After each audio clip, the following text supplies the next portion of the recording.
Tá bom. Várias. Vocês derramaram. Fé. Fé. Fé sem obras é morta? Morte, enfim. A gente começa com essa pergunta aí. Maravilha, então vamos lá. Bom dia, boa tarde. Não, boa noite, né? Boa noite. É sempre a noite esse, mas só que o pessoal pode assistir no outro dia, né? É verdade. De manhã. Então Então é bom dia. fica um bom dia, boa tarde, boa noite para quem está assistindo aí agora. A gente está começando aí mais um podcast, o Verso a Verso. É o podcast que a gente comenta aí a Bíblia verso a verso, né? Para a gente poder... É mais uma questão de estudos mesmo, para que você entenda que verso por verso a gente vai chegar na raiz da palavra, o que ela está querendo dizer e tudo mais, todo o seu contexto. E é muito legal aí, é um conteúdo de muita qualidade. Antes de mais nada, se você não é inscrito no canal, se inscreva no canal, compartilhe esse vídeo para mais pessoas, dá o seu like, aí o seu joinha, a curtida. E o mais importante, comenta também, deixa aí seus comentários, né? Se tiver alguma dúvida durante esse podcast, a gente vai estar respondendo aí nos próximos também. E vai ajudar a gente também, tanto no nosso canal quanto no crescimento, para preparar um conteúdo melhor, de bastante qualidade aí nos futuros também, né? Verdade, Malice. É isso aí. E hoje a gente vai falar sobre... Fé. Fé, Hebreus 11, Hebreus né? 11. Hebreus 11. Fé sem obras é morta? Com certeza, mortíssima. Vamos responder isso daí hoje na palavra? Vamos responder na palavra. Com certeza. Vamos aí então, começar então com Hebreus 11. 2022, né? Começando, tem novos projetos aí para a igreja e tudo mais. Acho que esse vai ser o primeiro de 2022 vai ser o... Esse aqui, esse mesmo, de verso a verso, é o primeiro de 2022. Caramba, hein? Já vamos começar com esse? Caraca, vamos começar aí de ponta, né? Chave de ouro. Chave de ouro. Assim, a gente começou, o ano passado, ainda no finalzinho, a gente falou um domingo na ceia do Senhor sobre Hebreus 11, sobre o conceito de fé real, né, do que é fé, a fé dita em Hebreus 11, né? Uhum. E aí a gente separou dentro do texto algumas coisas bem legais para a gente perceber isso. Legal. E se aprofundar nisso, né, Maris? Porque a fé ela se tornou um conceito relativizado, que é o quê? A fé é várias coisas hoje. A fé pode ser fé na loteria federal do fim do ano, da virada, a mega da virada, fé na, sei lá, fé na vida, fé em si. Então a fé ela é um conceito genérico hoje. Então a gente vai falar de fé, normalmente isso vai trazer uma confusão na cabeça das pessoas. Contudo, existe uma fé bíblica que ela é explicada em Hebreus 11, que ela é explicada em outros textos também. Inclusive ontem a gente ministrou sobre fé, domingo, sobre fé também como um presente de Deus para nós, né? O presente da graça é a fé, né? A graça vem nos dá de presente a fé, que é o meio pelo qual a gente é salvo. Então a gente olhar para isso de uma maneira saudável vai influenciar diretamente no nosso estilo de vida. Então, isso é muito importante para a gente, uma vez que está relativizado. Então, a gente precisa do conceito correto e deixar todos os outros de lado e tratar como crendice, como acreditar em si. Mas fé, essa palavra é uma palavra bíblica, é uma palavra que está contida na Escritura com um significado específico. Não dá para desatrelar ele. Muito legal. Em um dos podcasts a gente tratou sobre fé e tudo mais, e eu cheguei numa conclusão, na verdade tem muitos historiadores que falam sobre isso, que fé não é a capacidade naquilo que você acredita, mas em quem você acredita. Ela está ligada propriamente a Cristo, no Salvador, na pessoa dele, na identidade dele, é em quem você acredita, não no que você acredita. Porque eu posso acreditar em muitas coisas, eu posso acreditar que esse notebook aqui vai me salvar, mas não é ele que me salva, porque a minha fé está depositada em algo errado, né? Sim. Assim, como a fé está depositada tipo, num carro novo, numa casa nova, tipo, existem fés que a gente deposita em coisas, né, em momentos, em situações. Mas a fé genuína está ligada e atrelada em quem eu estou acreditando, né? Um tempo atrás eu fui até um amigo e surgiu o assunto de um rapaz que falou assim, cara, todos os caminhos vão te levar a Deus, toda fé vai te levar a Deus. E com toda certeza, isso é real, a gente vai ser levado diante de Deus. Contudo, a fé, da forma que ela deve ser pregada, é o presente de Deus para nós, que é a fé, ela vai nos levar à salvação eterna. As outras pessoas vão ser levadas até Deus para condenação eterna. Então, realmente, todos os caminhos levam a Deus. Todo mundo vai parar diante de Deus um dia. Agora, o que vai acontecer lá, aí, são outros 500, né? Aí são outras coisas. Se a fé XY pode salvar, aí vai estar diante do Senhor. Mas o que garante a palavra de Deus é que o único caminho é Jesus, né? Legal. O único caminho para o Pai é Jesus, não tem outro caminho. Uau. E já que você deu o gancho, a gente vai deixar aí um vídeo sobre o Tribunal de Cristo também. Depois você clica aqui, dá uma assistida. Acho que a gente muito fez legal. o da expiação também. A gente não fez da expiação, a gente só fez o Tribunal legal de a gente Cristo. fazer também esse. Pode ser, já deixa no já gancho deixa pro aí. próximo aí, pra galera a gente entender liga um no outro. o porquê do sacrifício de Cristo, Sim. né? E aí a fé, o que é, né? A gente falou de Tomé ontem, né? Você falando sobre acreditar não em algo, mas em quem. Quando Jesus fala para Tomé, coloca a mão aqui na minha mão e coloca a mão aqui do meu lado. Uau. Tomé toca e ele fala assim, Senhor meu e Deus meu. Ele identifica quem era Cristo e era aquilo que ele tinha que acreditar. Que aquele que morreu na cruz não era um homem comum. Era Deus, cara, encarnado. Era o homem Deus naquela cruz, 100% Deus. Sendo crucificado naquela cruz por amor dele. E aí, quando ele coloca a mão naquilo, ele recebe a fé de Deus como um presente. Né? E aí, Efésios 2 se cumpre. Que você é salvo pela graça, mediante a fé, e isso não vem de vós, é um dom de Deus. A fé é um dom de Deus. Né? Então, é importante a gente já começar dizendo que a fé que a gente recebe de Deus, ela não vem de um algo racional nosso, ela não vem da nossa inteligência, da nossa capacidade de raciocinar. Ela é um presente de Deus, para que a obra de Cristo e o Cristo faça sentido para nós. Né? E eu falei no domingo, a minha definição sobre fé não é acreditar em Cristo. Os historiadores comprovam que Cristo existiu, né, de fato. Né? A gente tem relatos de Flávio Josefo, que é um historiador, ele fala sobre a existência de Cristo, né? Inclusive que ele ressuscitou dentre os mortos, é dito por Josefo, né?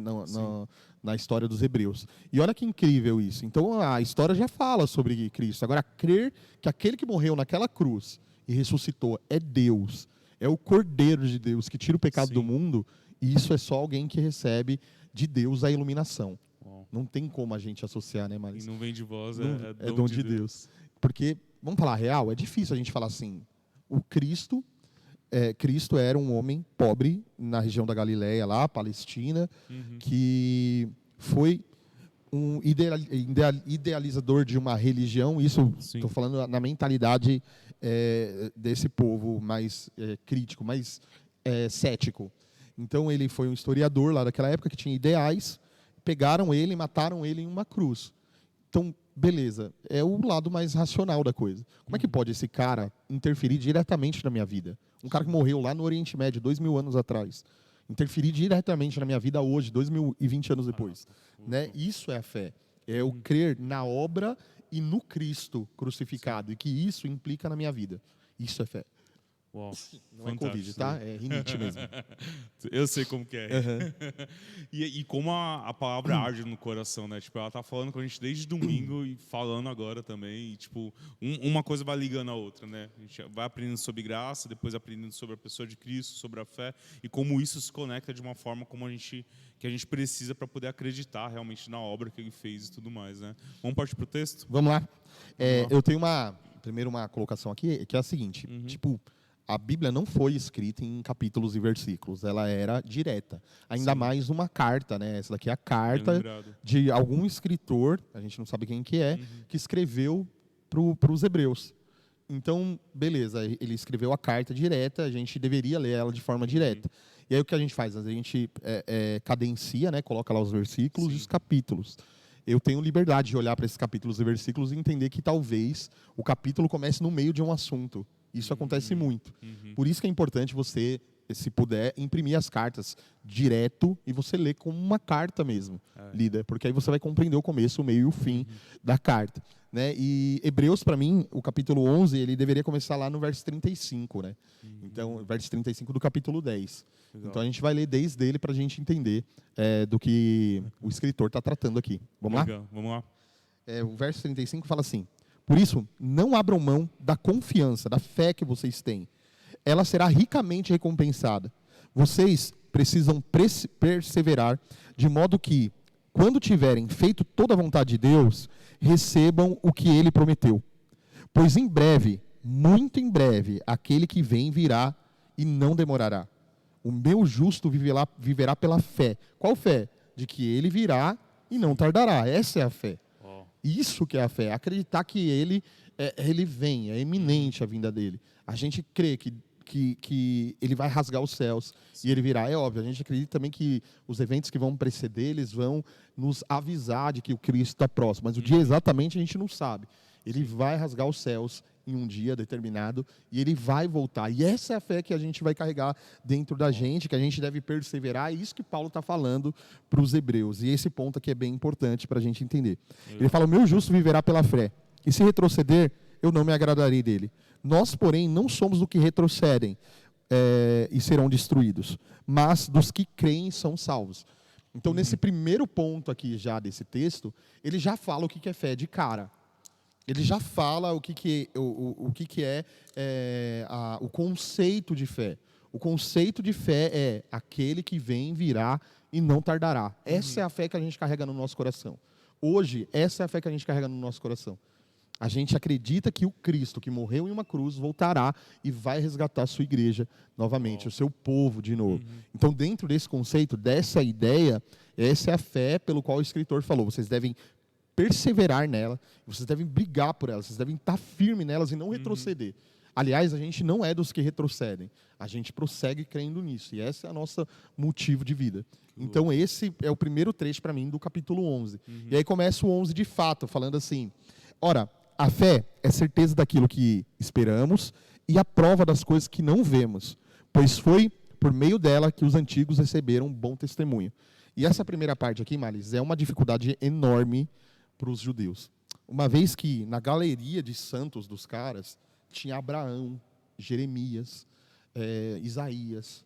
Você imagina, agora também tinha o Cristo, né, que deveria estar acima. Eu acredito que a ideia deles sobre esses personagens era meio como o de um católico com os seus santos.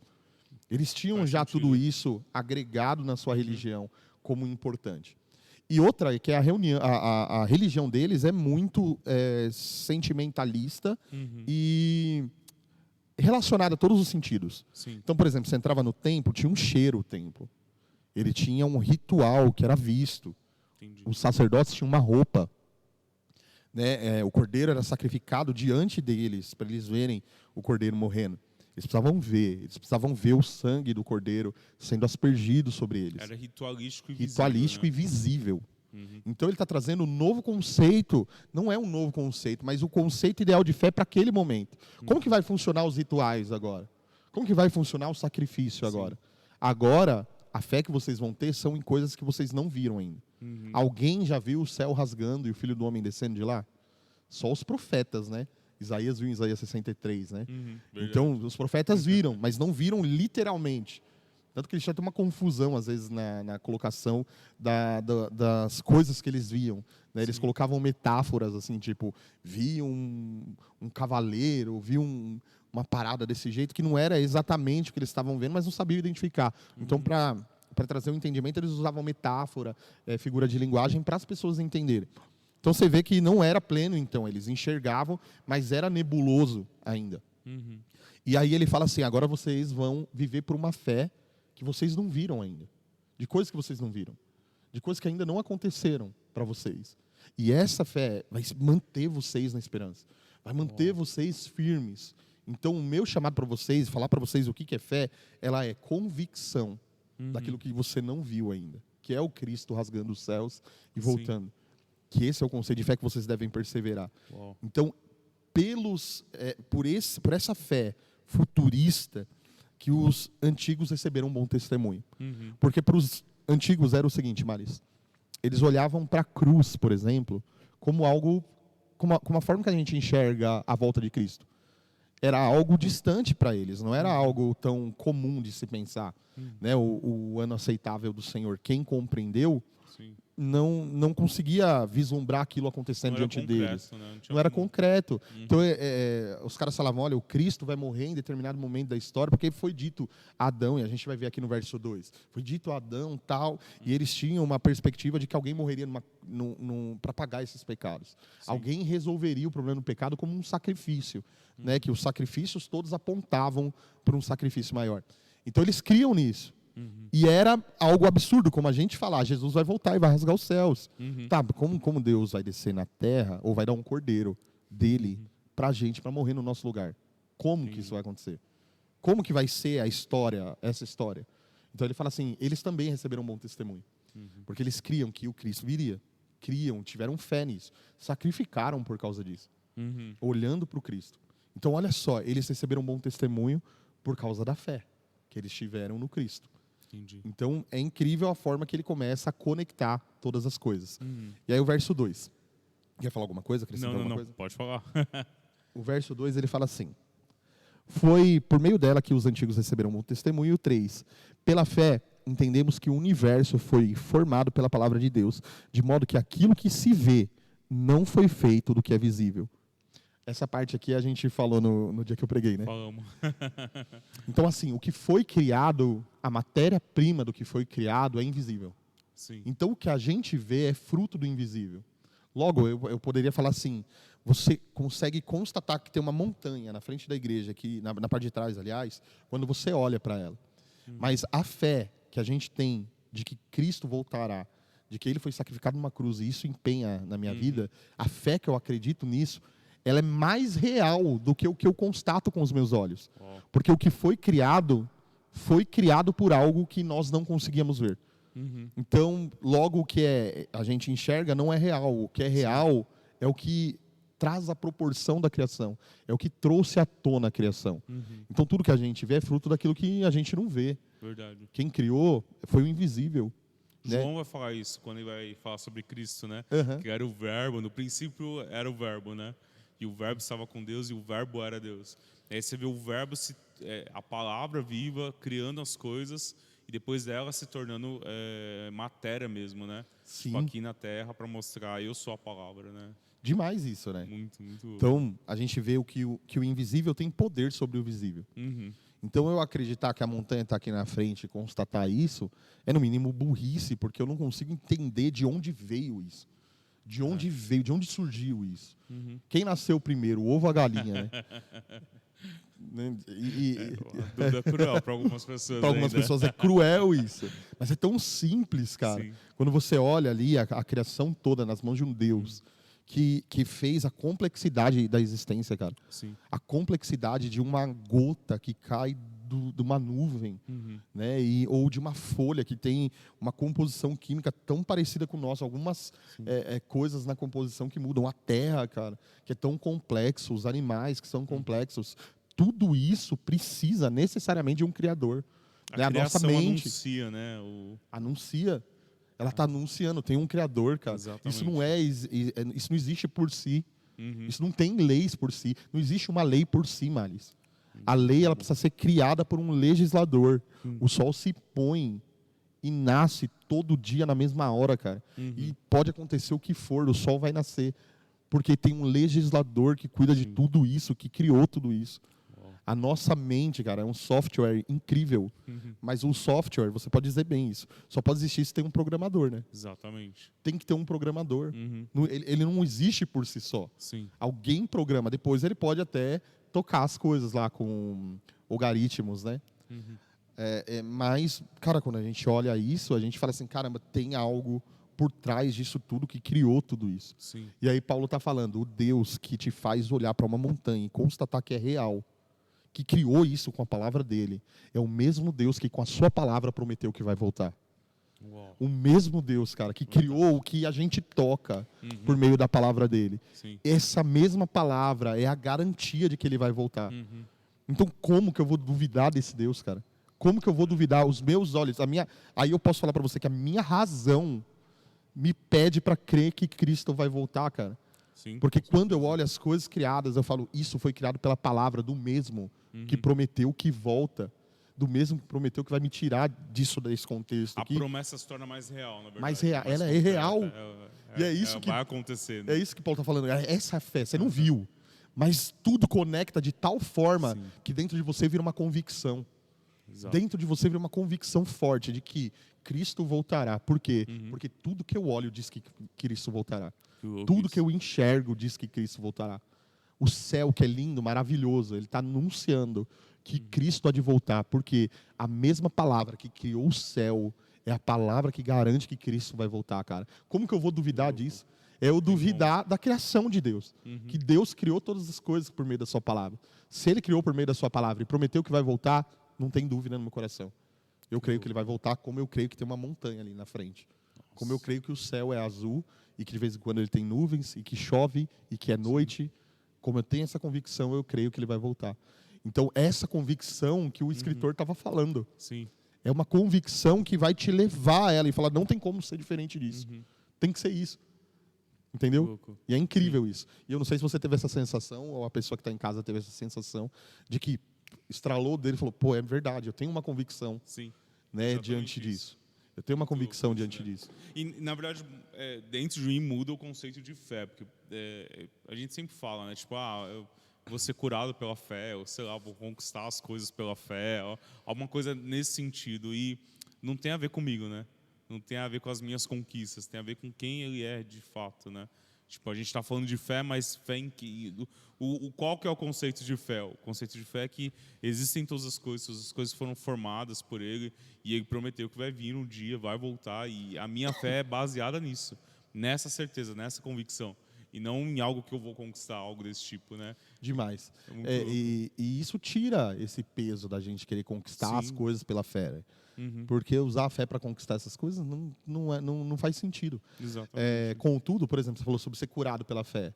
A gente vai ser curado pela fé. Até Sim. quem morreu com câncer vai ser curado pela fé. Vai. Porque foi salvo por meio desse instrumento divino. Louco. Para no grande dia do Senhor receber um corpo glorificado que não tem mais doença. Então foi curado pela fé. Essa é a cura Venceu, pela né? fé. Pode ser que experimente aqui? Pode ser. Cristo curou aqui. E falou que a gente ia fazer obras maiores ainda.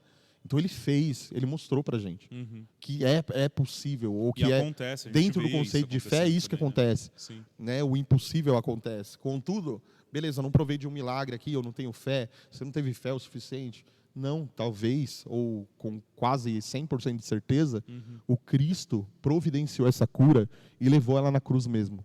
Porque ele há de dar a você um corpo glorificado que não tem mais essa enfermidade. Sim. Então a fé, de fato, é poderosa para curar. Fantástico. Demais, né? Demais. Muito louco. Vamos continuar? Vamos continuar? Esse é só o versículo 3, hein? Nossa. Pela fé, Abel ofereceu a Deus sacrifício superior do que Caim. Pela fé, foi reconhecido como justo quando Deus aprovou as suas ofertas. Embora esteja morto, por meio da fé, ainda fala. Incrível, né? Incrível. A gente falar aqui que a diferença entre o sacrifício de Caim foi que Caim levou qualquer coisa para Deus. Não tinha um significado. Ou Caim, pode ser, tá? Isso daqui é uma coisa minha até. Pode ser que ele tenha pensado que ele era o fruto da mulher que ia pisar a cabeça da serpente. Porque ele nasce, ele era a semente da mulher também. E aí, talvez por pensar que era ele, eu sou o sacrifício, então eu entrego isso como alguma coisa que vai agradar a Deus, ou eu preciso cumprir o meu calendáriozinho de oferta, eu vou pegar aqui as minhas frutas, os meus legumes, as minhas verduras, e vou levar ao Senhor, porque é uma obrigação, né? Já que eu tenho que entregar a Ele isso. E aí Abel leva um sacrifício, Manes. E aí eu consigo imaginar assim, uma fogueira, Adão, sentado com Caim e Abel, contando para eles como era o Éden antes. Na viração do dia, o Senhor vinha, a gente conversava juntos, os frutos eram maravilhosos, o dia era mais claro, o nosso corpo era diferente. Mas porque a gente comeu daquele fruto, tudo mudou. E talvez eles com os olhos cheios de lágrimas, né, por causa de perder tudo isso, ele fala assim, mas o Deus Todo-Poderoso veio diante de nós e prometeu que viria um cordeiro, que viria o Cristo e pisaria a cabeça da serpente e colocaria tudo isso no lugar. Caim olhou e falou, não faz muito sentido. Abel falou, uau, eu sou um pecador e eu preciso expiar esse pecado. Aliás, eu preciso cobrir esse pecado. Eu vou até lá e eu vou entregar esse sacrifício porque eu sou um pecador e eu preciso de um Salvador. Eu preciso que esse Salvador, que foi uma promessa do meu pai, seja real. Então eu vou pegar esse cordeiro e eu vou sacrificar ele. Olha só como é diferente, né? Um que chega lá e, beleza, vou trazer aqui. O outro fala, não, eu creio que o Cristo virá. Né? E aí ele fala que ele recebeu justiça por causa disso. A gente sabe da justificação pela fé, né, Maris? Eu acho que já deve ter comentado nos cultos ou em algum podcast. A justificação pela fé, basicamente, é quando eu creio que o Cristo, Filho de Deus, era o próprio Deus e tinha plena justiça em si. Quando eu creio nisso, a minha vida, a minha morte recebe vida de Deus. E eu recebo a justiça de Cristo, a capacidade por meio da graça de fazer o que é reto aos olhos de Deus. Óbvio que não plenamente ainda, mas eu recebo essa capacidade. Aí fala assim, pela fé, Abel recebeu justiça. E a sua oferta clama até hoje. Uau. Demais, maravilhoso, né? Muito louco. Demais. E é engraçado que você falando assim, tipo, a questão de Caim e Abel, Deus não falou quando seria, né? Ó, do ventre dela vai sair aquele que vai pisar, mas não falou quando. Não falou se era Caim, se era Abel, se eram os filhos dele, os filhos dos filhos, a quarta, a quinta, a 20ª geração. Ele não deu prazo, ele só falou o que ia acontecer. Então, praticamente a fé deles estava em algo que iria acontecer. E sempre que nasceu alguém da descendência, talvez houvesse uma esperança frustrada ali, né? Talvez sim. Aí nasceu, pô, mas é ruim. Não é. Exatamente. Não é. Morreu sem viver a promessa. Morreu. A gente vai chegar lá, né? O pessoal vai querer matar a gente. Jesus. Vamos lá? Vamos lá. Abel, né? Aí a palavra vai falar assim: pela fé, Enoque foi arrebatado de modo que não experimentou a morte. E já não foi encontrado, porque Deus havia arrebatado. Pois antes de ser arrebatado, recebeu testemunho de que tinha agradado a Deus. Sem fé é impossível agradar a Deus. Pois quem dele se aproxima precisa crer que ele existe e que é recompensador daqueles que o buscam. Uau. Ou seja, por que Enoque foi arrebatado? Porque ele era bom? Porque ele era bom demais. Aí veio alguém e falou, pô, a natureza humana não tem poder contra esse Enoque.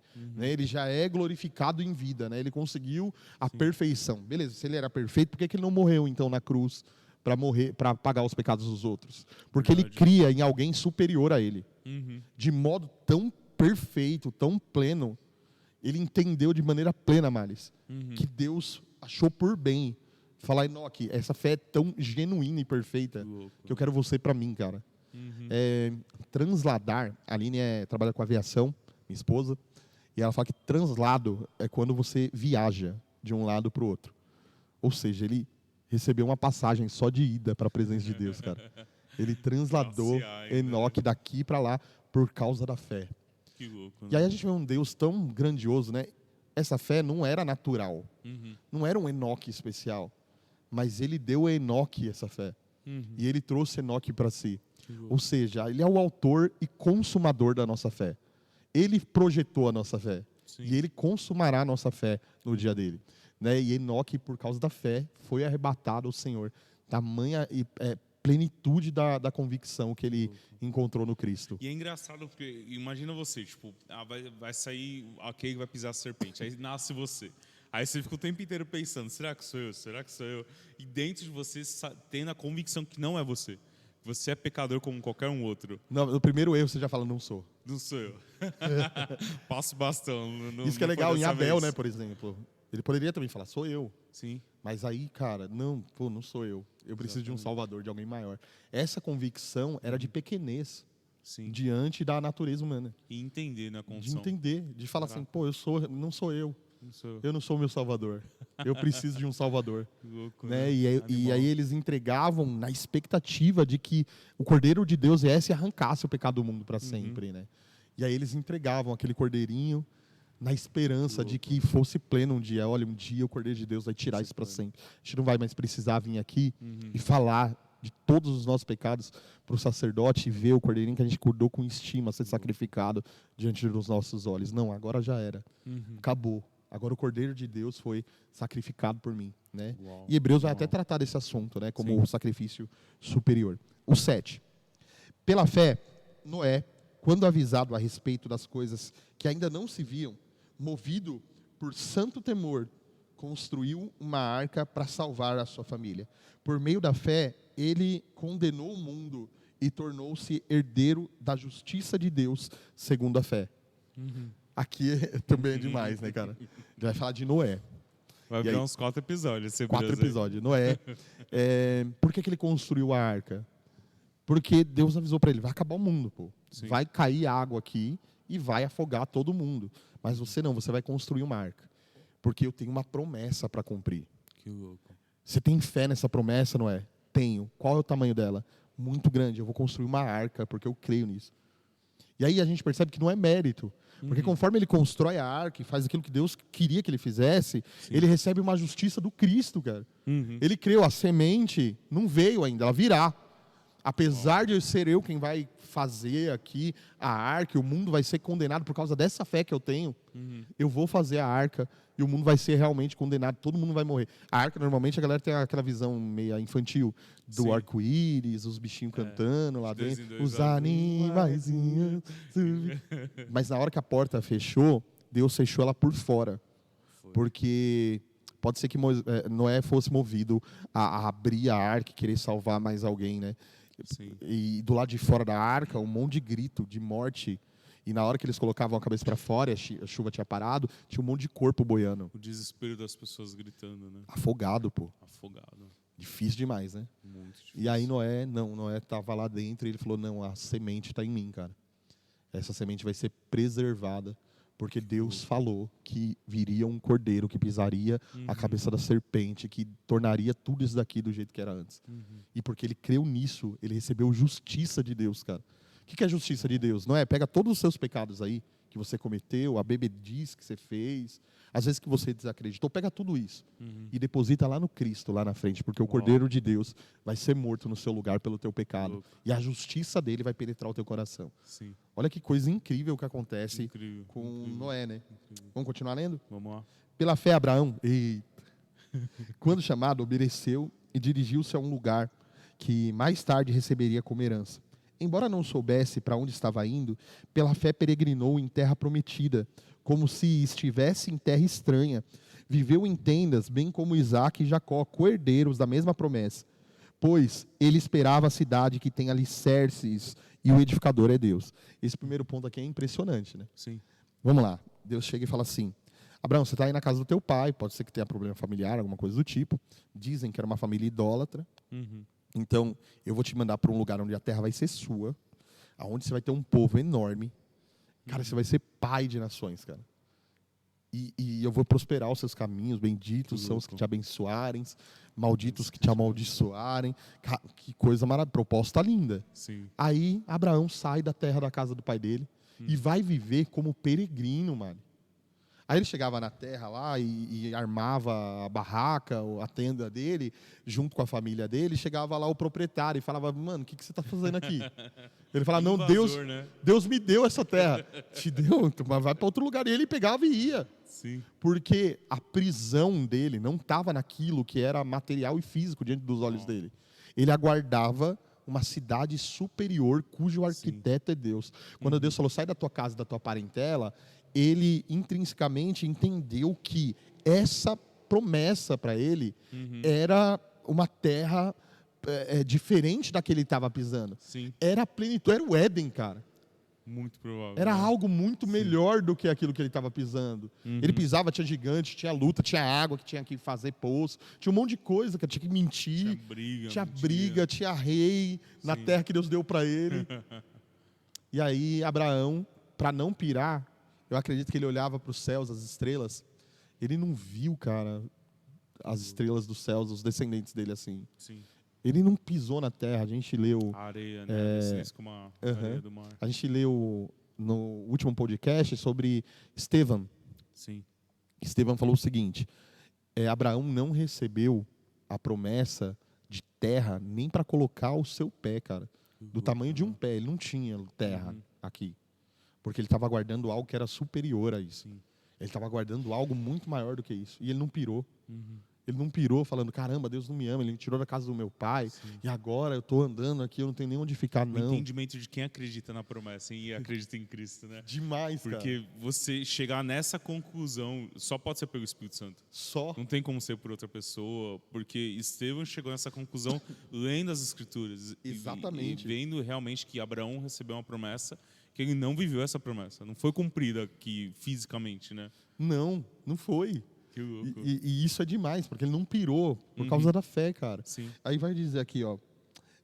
Pela fé, Abraão e também a própria Sara, apesar de estéril e de avançada idade, recebeu o poder de gerar um filho, porque considerou fiel aquele que lhe havia feito a promessa. Assim, daquele homem sem vitalidade originaram-se os descendentes, tão numerosos como as estrelas do céu e tão incontáveis como as areias do mar. Ou seja, ele está falando aqui, realmente Deus cumpriu Sim. o que ele prometeu para Abraão. Porque hoje são incontáveis as pessoas. Hoje são. Mas eles não viram. Não. E isso Eles é fé. estão vendo lá no Isso é céu. fé. E isso é fé. Eles não viram, mas eles creram.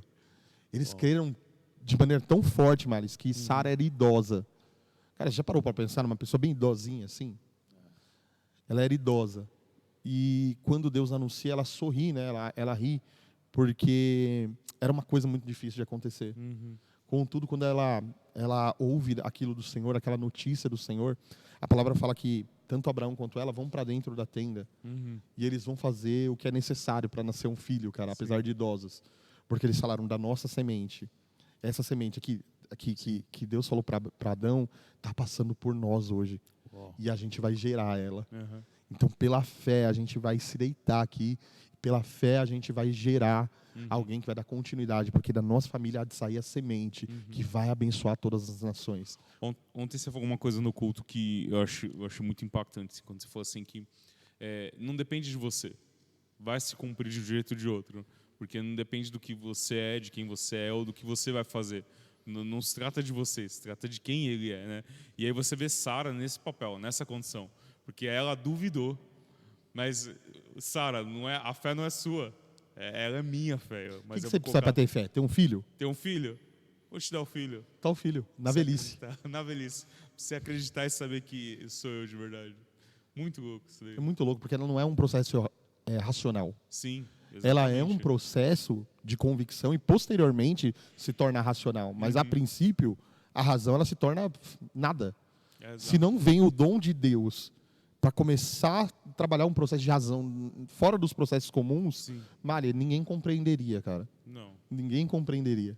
E aí Sara, idosa, tem um filho, cara. Mas não é só isso. Olha que legal aqui que continua falando. Todos esses viveram pela fé e morreram sem receber o que tinha sido prometido. Viram-no de longe e de longe saudaram, reconhecendo que eram estrangeiros e peregrinos em terra estranha. Quem tem promessa de Deus não morre, não. Essa música é do Pedrão até. Aí vem Hebreus, essa que fala, ele não vou morrer antes da promessa se cumprir. Então, a música está diferente da palavra. E ainda fala que a fé é de Abraão, né? A de Abraão, tem a fé de Abraão. Cara, a fé de Abraão é a seguinte, ele morreu antes de ver. Os descendentes dele, não dá para contar em uma mão. Dá para contar em uma mão. Não tinha terra para pisar. Ele era peregrino. Sim. Cara, não recebeu. Deus prometeu para ele o quê, Maris? Terra e povo. Sim. Terra, ele não tinha, era peregrino. Povo, ele tinha um filho. Sim. Né? E eu com a serva lá. Ele tinha com Agar. Aí ele tinha Ismael e Isaac. Aí, beleza. Tá tudo bem, porque o que Deus tem para mim não tá aqui. Sim. O que Deus tem para mim tá preparado para um tempo que eu ainda não vi, mas eu acredito. A gente está falando de Abraão e não sei se veio na minha mente muito forte agora até mesmo sobre Cristo, né? Que Cristo ele não tinha onde reclinar a sua cabeça, né? Ele não tinha onde nascer, ele foi peregrino aqui na Terra, né? E aí ele vai olhar um dia e vai se alegrar com o fruto do seu penoso trabalho. Mas isso é um dia ainda, tipo, não é hoje. Você acha que ele olha hoje e fica feliz, cara? Lógico que não, ele vê tanta injustiça no mundo. Ele deve olhar e sentir. Na verdade, até pergunta para ele, né? O que você tem no seu coração? Isaías 63, eu ia falar isso. No meu coração, eu carrego o dia da vingança. Exatamente. Então, assim, cara, no coração dele tá a vontade de resolver tudo isso daqui. Exatamente. Né? E por quê? Porque ele não tá feliz. Exato. Né? Ele não tá contente. Mas até a promessa dele ainda não foi cumprida. Não. Vai cumprir lá. Vai cumprir. Tipo, Cristo morreu sem cumprir a promessa. Um dia ele vai olhar e ele vai se alegrar do fruto do seu penoso trabalho. Mas para você entender e a gente talvez se colocar no nosso lugar, como seres humanos, na verdade, como servos mesmo, assim, né? Tipo, como pessoas que somos pecadoras mesmo, dependemos de alguém para crer. A gente depende da fé que só Ele pode dar pra gente poder acreditar o lance nisso. de a gente se apropriar de algumas coisas, né? Sim. Tipo, tem palavra que não... Cara, Deus não deu ela para você. Exato. Né? Ele deu para você entender.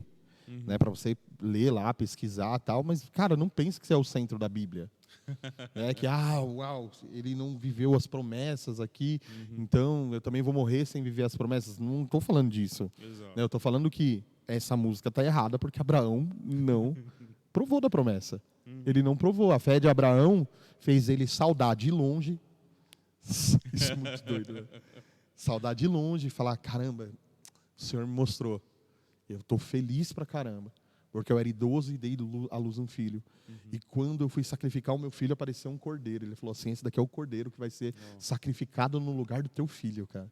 Porque o teu filho também precisa de um salvador. Fantástico, né? De um cordeiro para ser sacrificado. Né? E ele sacrifica aquele cordeiro com vista no Cristo. E sabendo que esse Cristo ia abençoar todas as nações por causa do seu sangue. Sim. Cara, e tudo isso para ele foi o suficiente para ele viver.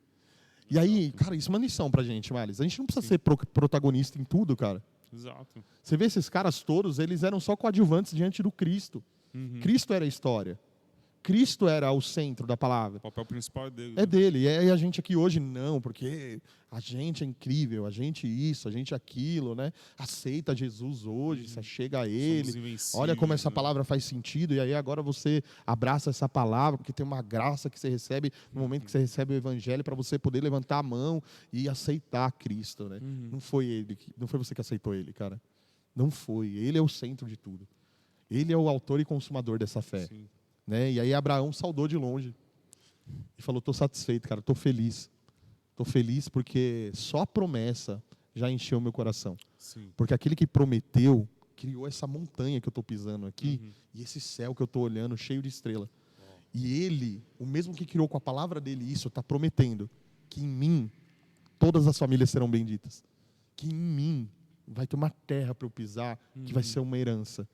Né? Irineu de Leão fala assim que Abraão de fato não pisou na terra, mas é uma promessa para o dia em que o Senhor pisar de novo aqui na terra. Abraão vai ressuscitar e Abraão vai pisar, a gente vai ver esse cumprimento de promessa. A gente vai estar lá olhando esse cumprimento de promessa. Muito. Imagina que louco. O cara que viveu como peregrino agora recebeu de herança essa terra aqui, Abraão. E Moisés é o próximo, né? Moisés também viu de longe, né? A galera que fala aí que... Mas vamos lá. Vamos lá. Verso 13. Todos esses viveram pela fé e morreram sem receber o que tinha sido prometido. Viram de longe, saudaram, reconhecendo que eram estrangeiros e peregrinos em terra estranha. O que assim falam, mostram que estão buscando uma pátria. Se estivessem pensando naquela de onde saíram, teriam oportunidade de voltar. Em vez disso, esperavam eles uma pátria melhor, isto é, a pátria celestial. Por essa razão, Deus não se envergonha de ser chamado o Deus deles e lhes preparou uma cidade. Nossa. Cara, essa parte aqui é tipo um tapa na cara da galera que quer as coisas aqui, Mali. Não tenho nem Tipo assim, se isso é verdade, o contrário também é. Sim. Vamos lá, o contrário é o seguinte, Deus não tem só promessas lá. Não é o suficiente as promessas lá. Ele tem promessas para hoje. E a promessa é o seu carro, a sua casa. Isso são promessas de Deus para você. Cara, se são promessas de Deus, Deus é um mentiroso. Porque gente morre sem ter carro, velho. Morre. Tem gente que morre com Cristo no coração sem ter uma casa boa. Sem ser curado. Sem ser curado. Então, se isso é uma promessa de Deus, Deus está mentindo, cara. Mas Ele não está mentindo. Isso não é uma promessa dele. Sim. A promessa dele é superior a essa, cara. E aí ele está falando assim, porque eles esperaram e falaram, pô, o de lá é suficiente para mim. Deus fala assim, eu me alegro de vocês. Eu me alegro, eu tenho orgulho de falar que eu sou o Deus de vocês. E dos que falam que é aqui? Ele tem vergonha, cara. Ele tem vergonha da galera que prega só colocando os olhos da galera aqui. Sim. Ele tem vergonha do cara que fala que Cristo morreu numa cruz para você ter um carro. Isso é pequeno diante do que Cristo fez numa cruz. Para você ter um salário, para você ser o top da tua casa, da tua empresa. Não, cara. Ele foi para uma cruz porque você não tinha jeito. Ele teve que morrer no teu lugar porque aquela condenação era sua. Agora, a vida abundante que ele prometeu para nós, parte dela não é aqui, ou a maior parte dela. Na verdade, aqui é nada diante da vida que a gente vai ter com Ele. E aí a gente se esforça pelo nada, a gente oferta pelo nada. A gente chora pelo nada e acha que Deus é injusto, porque o que Ele prometeu não se cumpriu. Mas isso não é nada diante do que Ele prometeu. Ele tem vergonha desse tipo de igreja, cara. Vergonha. Deus tem vergonha desse tipo de igreja. Então tem gente, Maris, que em detrimento do Evangelho, vai para um lugar onde, sei lá, é legal a iluminação, o prédio é estruturado, mas a palavra não tem nada a ver. Né? É só os olhos nas coisas aqui. Abraçam esse evangelho e vão com ele para o inferno, cara. Vai com o carro para o inferno, vai com o dinheiro para o inferno. Porque Deus não é um meio para você conseguir as coisas. Sim. Deus é o fim de tudo, Males. Deus é um fim em si mesmo. Eu amo porque Ele colocou esse amor em mim. E se Ele colocou em mim, é para amá-lo. Ponto final. Agora, quando eu falo, Deus, você vai ser um meio para eu atingir o meu Deus. Você é um meio para eu conseguir dinheiro. Você é um meio para eu conseguir uma casa melhor. Você é um meio para minha família melhorar. Ele se tornou um meio. Cara, o seu Deus não é Deus. O seu Deus é o dinheiro. O seu Deus é a casa. O seu Deus é o carro. E aí ele está falando aqui, se você está com os olhos nas coisas daqui, eu tenho vergonha de você, cara. Mas eu tenho orgulho no meu coração, no meu interior, daqueles que aguardam essa cidade, que têm em vista as coisas que são superiores. Incrível, né? É incrível a simplicidade das palavras de Cristo quando ele faz a oração no Pai Nosso, né? Que ele fala assim, o pão nosso de cada dia nos dai hoje, né? E ele fala assim, aprende a pedir só o de hoje, né? Aprende a conviver com o de hoje, que é o pão de cada dia, é o que está aqui agora. Né? Tipo, não queira mais do que isso, né? Provérbios já fala isso, né? Me dá o suficiente. Eu não quero ficar rico demais para te esquecer. E não quero ficar pobre para ter que, sei lá, vir a roubar, matar e envergonhar o seu nome. Mas me dá o suficiente para poder ter uma vida boa aqui, mas sabendo e a certeza de que lá vai ser completo e lá eu vou ser completo em todas as coisas. A igreja né? é para isso, né, Mário? Exatamente. A igreja é para a gente suportar, cara, nesse momento. Eu estender a mão para você para mim. No dia difícil eu te levantar. No dia da aflição a gente chorar junto. A gente está junto. Né? A ceia, pô. Para que é a ceia? A ceia é para isso, para a gente suportar. Porque não vai ser fácil. Sim. Mas aqui é nada diante da eternidade, cara. É nada diante da eternidade. E a gente está falando de um Abraão que olhou para o eterno e falou assim, cara, 100 anos aqui não é nada. O pai falou com ele, né? O pai, cara. Que demais isso, né? Nossa. Meu Deus do céu. Vamos continuar? Ah. Pela fé, Deus pôs Abraão à prova. Oferecer Isaac como sacrifício.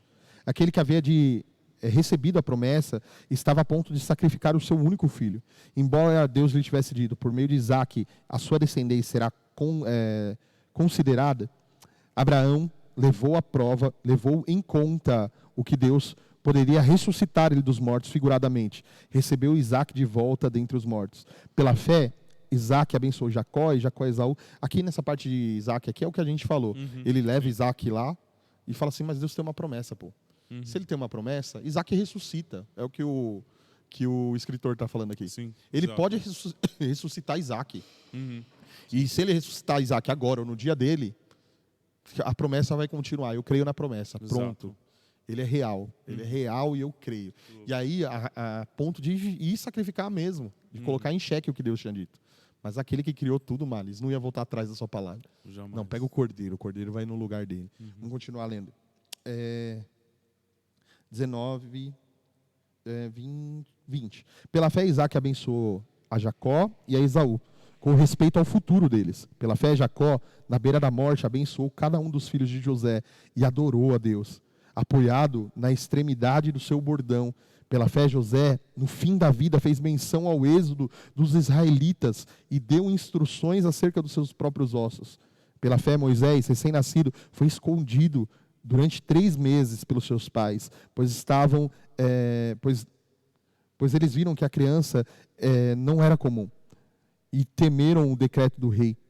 Pela fé, Moisés, já adulto, recusou o chamado da filha de Faraó, preferindo ser maltratado como povo de Deus e desfrutar dos prazeres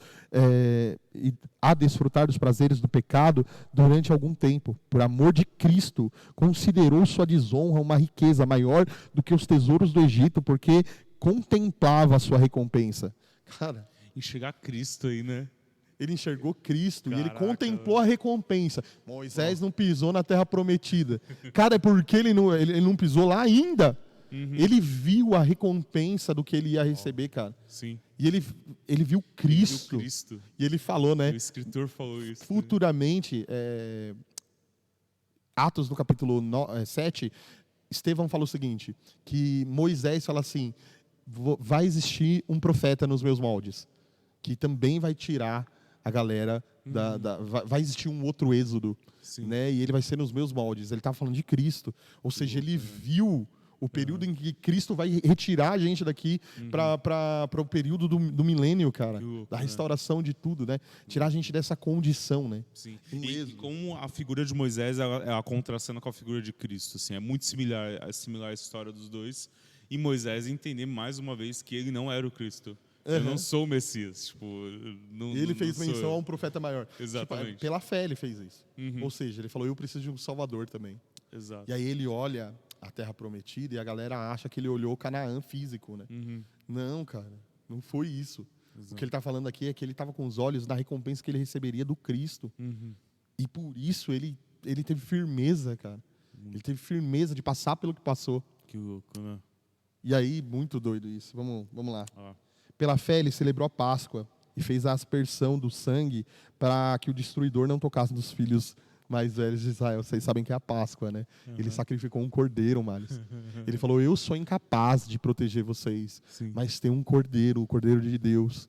E a gente está apontando para ele, cara. Esse cordeiro vai tirar o pecado do mundo e o destruidor nunca mais vai tocar em você. É animal. Meu Deus do céu. 32. Que mais direi? Não tenho tempo para falar de Gideão, Baraque, Sansão, Jefté, Davi, Samuel, os profetas, os quais pela fé conquistaram reinos, praticaram justiça, alcançaram o cumprimento da promessa, fecharam a boca de leões, apagaram o poder do fogo, escaparam do poder do fogo, escaparam do fio da espada, da fraqueza tiraram força, tornaram-se poderosos na batalha, puseram à fuga exércitos estrangeiros. Houve mulheres que, pela ressurreição, tiveram de volta os seus mortos. Uns foram torturados porque recusaram a ser libertados para poderem alcançar uma ressurreição superior. Outros enfrentaram zombaria e açoites. Outros ainda foram acorrentados e colocados na prisão, apedrejados, cerrados ao meio, postos à prova, mortos ao fio de espada, andaram errantes, vestidos de pele de ovelhas e de cabras, necessitados, afligidos, maltratados. O mundo não era digno deles. Que fé é essa? Vagaram pelos desertos e montes, pelas cavernas e grutas. Todos esses receberam um bom testemunho por meio da fé. No entanto, nenhum deles recebeu o que havia sido prometido. Deus havia planejado algo melhor para nós, para que conosco fossem eles aperfeiçoados. Mano, só lendo, só lendo já é impactante. Imagine ele escrevendo isso. Tipo, a conclusão. Ele mesmo fala, mano, eu não consigo, tipo, não dá pra falar mais. Como que eu posso falar mais sobre isso, né? E aí começa a citar todos os mártires, praticamente, né? E aí, cara, ele fazia associação a um monte de maltrapilho, cara. Sim. Sabe o que é bom pra gente, Males? Eu acho que eu vou terminar assim. Vai terminar no ápice, cara. Isso daqui foi uma boa ideia. Vou terminar orando. Foi o aqui, Espírito chorando, Santo. Mano, é possível. Olha que louco, Males. Os nossos heróis sempre foram muito perfeitos, cara. Sim. Um homem que voa, que tem uma força suprema, que é muito diferente de mim. Um outro que sei lá, que tem um poder da aranha, né, cara? Que sobe na parede, tem uma força descomunal, que pula muito alto, dá 10 mortal e que é forte pra caramba no dia da luta, que sabe voar. Aí, os nossos heróis são pessoas como nós, cara. Sim. Pessoas como eu e você. E ele coloca isso de maneira intencional. Ele falou de Sansão aqui como herói da fé. Sansão, cara. Ele falou de Baraque. Ele falou de Isaías. Ele falou de homens comuns. Ele falou que eles andaram errantes na terra. Sim. Eles tropeçaram pra caramba. Mas eles são os nossos heróis. Porque não tem a ver com a pessoa em si. Tem a ver com o que eles receberam do seu Senhor. O que eles receberam do seu Senhor é extraordinário. O que a gente, homens normais, recebemos do nosso Senhor é extraordinário, mas então é muito maior do que nós em si. É o que está na gente, cara. O que está na gente é uma fé que veio de Deus. Sim. E Deus é infinito, e Deus é grande, e Deus é maravilhoso. Essa fé Ele deu para você de presente, Que cara. louco, né? Para você crer nele. Fantástico isso, né? Nossa, eu não consigo nem falar mais. Né? Meu coração está ardendo também. Nossa. Porque é você assumir a sua condição mesmo de não é por mim, sabe? Eu acho que eu entendo o João vendo, ó, aquele é o Cristo, sabe? Ele é o Cordeiro que vai tirar o pecado do mundo. Porque nós, como seres humanos, somos incapazes de fazer isso. A gente pode tentar crer, a gente pode tentar, das nossas forças, fazer alguma coisa. E sei lá, eu não consigo nem raciocinar direito. Porque vem por ele. Vem por ele. E aqui, muito louco, Marlos. Olha que legal, né? Ele termina falando assim: Deus havia planejado algo melhor para eles do que uma vida aqui. O que você quer, cara? Você quer o plano de Deus? Eu quero mais nada aqui, velho. O que você quer? Você quer o plano de Deus? Aí ele fala assim: ele havia planejado algo melhor para nós. Ele inclui Sim. o leitor nisso. E ele fala para que conosco eles fossem aperfeiçoados. É o seguinte, toda a fé que eles tiveram, elas têm completude na nossa geração e no que está por vir.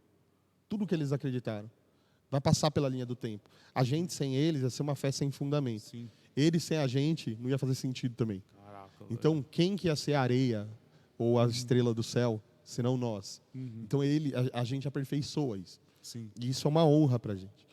E aqui ele também ele dá uma alusão à ressurreição dos mortos. Sim. Esse aperfeiçoamento é nós ressuscitarmos no último dia, juntos. A gente vai ressuscitar junto com Abraão, cara, no dia do Senhor. A gente vai ressuscitar junto com os caras. E ali o aperfeiçoamento vai acontecer de maneira total, né, na gente. E essa é a nossa fé, né? Aquele que vem virá e não tardará. E é legal que ele termina com isso, né? Sim. Ele termina falando, esses caras todos aí, esses nossos heróis da fé eram homens comuns. Porque o que tinha de extraordinário neles era o que vinha de Deus, cara. E eles vão ser aperfeiçoados em determinado momento da história. Eles vão ressuscitar porque eles creram que aquele que vem virá e não tardará. Quanto a gente precisa tirar os nossos olhos das coisas daqui e focar lá, né? Tipo, você projetar a sua visão, a sua vida na eternidade mesmo. Vai viver aqui de uma maneira piedosa, mas projeta lá, né? Tipo, ajunta tesouro pro céu. Tipo, sabe, adquire comunhão com o Pai, compra ouro dele, compra o tempo dele, compra relacionamento com ele. Porque não é mais nada aqui, né? Não se trata da gente, mas e sim deles. E o nosso papel, né? É muito importante isso, a gente poder apontar a Cristo, né? Sempre apontar a Cristo. Nosso papel como igreja é apontar quem é Cristo, quem é Jesus. Ele é o Cordeiro, Ele né? é o Cordeiro. E apontar a obra dele. Eu não vou apontar um carro 0 km, eu não vou apontar a casa. Trabalha, você vai ter isso, sabe? Tipo, estuda, você vai ter um bom emprego. Eu não digo que Deus não abençoa nisso. Eu também acho que não. Eu acho que a promessa de Deus ele não tem uma vida, tipo, de marketing para todo mundo. Você pode ver bem aqui, não tem problema. Ele tem isso também pra gente. Mas aponta para ele. Tipo, sabe, que o seu carro aponte para ele, sua casa aponte para ele, sabe, que não seja obras das suas mãos, algo desse tipo, sabe? Você saiba quem é a origem, né? Quem sabe fez, quem é a origem. fez com a palavra, né? E aí pode tirar, ele pode, E tá sabe, tudo não bem. é físico, tá tudo bem. Eu tenho ou não tenho, tá tudo bem, eu tenho ele, e isso já é o suficiente. A tua graça me basta. Sabe, se você, Meu Deus do céu. acho que entende Eu Paulo, acho que né, eu hoje. vou começar a orar aqui, velho. Meu coração tá pegando Não tem fogo. como, não. A gente vai terminar orando aqui. Vamos terminar orando? Vamos lá, Vamos. vamos lá. Pai querido, a gente quer te agradecer, Sim, Pai. porque essa fé, a mesma, que brotou no coração de cada um desses homens incríveis e comuns, também brotou no nosso coração. A gente é muito grato ao Senhor, porque o nosso rol de heróis é um rol de heróis como nós, de pessoas que precisavam de um Salvador. Deus, eu peço que o Senhor coloque os nossos olhos nas suas coisas, nas suas promessas. Que talvez não seja a tua promessa aquilo que está dentro do meu coração, aquilo que é o desejo da minha carne, mas que eu possa conquistar aqui, mesmo que não seja uma promessa sua, que eu possa viver isso diante da responsabilidade que eu tenho com a minha vida, mas que eu saiba que a tua promessa é superior, ela é muito maior do que um carro, ela é muito maior do que uma casa. Ela é muito maior do que muita gente me ouvindo. Ela é muito maior do que o recurso que a gente tem para ganhar no YouTube. Ela é muito maior do que a gente. Obrigado pela fé que o Senhor nos deu. A gente é extraordinário. Não porque somos extraordinários em si, mas porque temos algo de Deus queimando dentro de nós. Obrigado, Senhor, por isso.